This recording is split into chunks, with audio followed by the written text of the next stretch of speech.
कल प्रदोष है, कल प्रदोष पड़ेगा, मंगल का प्रदोष। मंगलवार की प्रदोष पड़ती है तो शिव काशी में निवास करते हैं।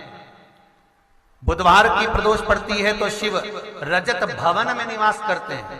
हमारे यहां कहते हैं सोमवार मंगलवार की प्रदोष रोग से मुक्ति देते हैं। पूरे वर्ष में मंगल का प्रदोष निकाल कर रख लो कि मंगल का प्रदोष इस दिन पड़ रहा है, मंगल की त्रयोदशी तिथि पड़ रही है, प्रदोष व्रत मंगलवार का पड़ रहा है। और जिन लड़का लड़की को मंगल होते हैं, जिन कन्या और वर को मंगल होते हैं, केवल शंकर भगवान के मंदिर में जाकर चौमुखी दिया, 4 बत्ती का दिया आटे का, उसमें घी डालकर लड़की शंकर भगवान के मंदिर में मात्र 7 बार शंकर पे से उतार कर 3 बार स्वतः उतार कर शिव के मंदिर में रख देती है। उसका मंगल आड़े आता ही नहीं है, मंगल नहीं आता सामने। मंगल प्रदोष व्रत का इतना महत्व है महाराज। जिसके घर में पार्थिव शिवलिंग का निर्माण होता है, उसके घर में कभी लक्ष्मी की कमी नहीं होती है, वहां लक्ष्मी सदा निवास, वहां लक्ष्मी सदा निवास कर सदा।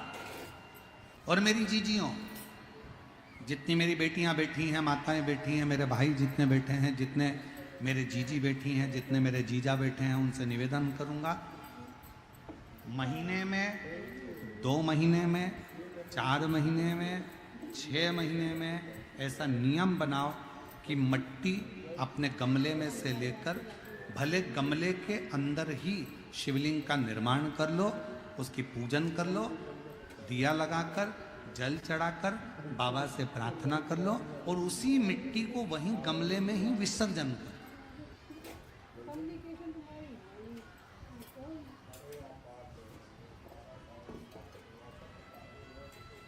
जो लोग कहते हैं हमारा व्यापार नहीं चल रहा, जो लोग कहते हैं हम बड़े दुखी हैं, बहुत तकलीफ में हैं, बहुत कष्ट में हैं, बहुत परेशानियां चल रही हैं, बहुत कष्ट चल रहा है, बहुत परेशानियां हो रही हैं और हमारा व्यापार नहीं चल रहा, ये नहीं हो रहा, वो नहीं हो रहा, तो अगर कोई तुमसे अगर इस तरह से बोले तो उसको कहना दोष है। जो तुमसे कहे कि मेरे घर में लक्ष्मी नहीं है, मैं बहुत डिप्रेशन में चल रही हूँ, बहुत टेंशन है, बहुत तकलीफ है, बहुत कष्ट है, बहुत कष्ट। पार्थिव शिवलिंग का निर्माण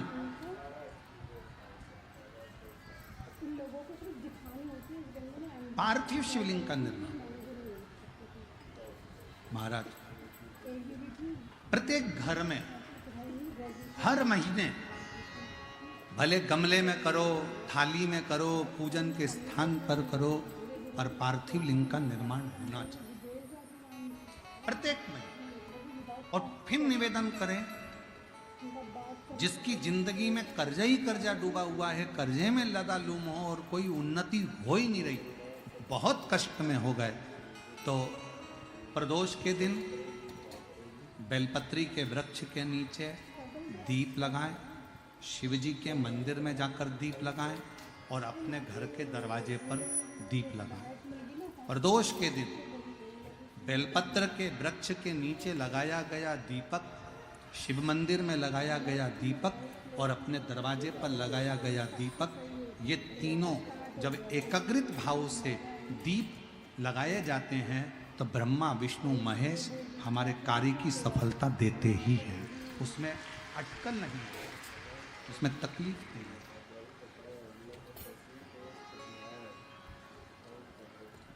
कितने लोग हैं जो शंकर जी के मंदिर में 1 लोटा जल चढ़ाने जाते हैं? हाथ उठाओ जरा। सभी लोग जाते हो? रखो रखो रखो, रखो। क्या कहते हो बाबा को जाके? शिव जी के मंदिर में जब जल चढ़ाने जाते हो तो क्या कहते हो? घर से जाते समय